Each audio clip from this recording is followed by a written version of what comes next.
Hi friends, welcome to our channel.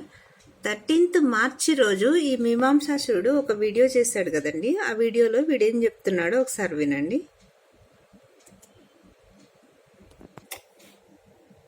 కాకపోతే 17th రోజు bail రాకపోతే 18th మార్నింగ్ సుప్రీం కోర్టులో ఫైల్ చేస్తున్నాం. మొత్తం రెడీగా ఉంది. విన్నారు కదా ఫ్రెండ్స్. 17th రోజు మార్చి 17th రోజు బెయిల్ రాకపోతే మార్చి 18th రోజు మార్నింగ్ సుప్రీం కోర్టులో బెయిల్ పిటిషన్ వేయబోతున్నాం, మొత్తం ఫైల్ అంతా రెడీగా ఉంది అని చెప్పాడు. సో వాడు ఇప్పుడు 18th రోజు సుప్రీంకోర్టులో కేసు ఫైల్ చేశాడనమాట. వాడి బెయిల్ పిటిషన్ ఇప్పుడు సుప్రీంకోర్టులో ఉందన్నమాట.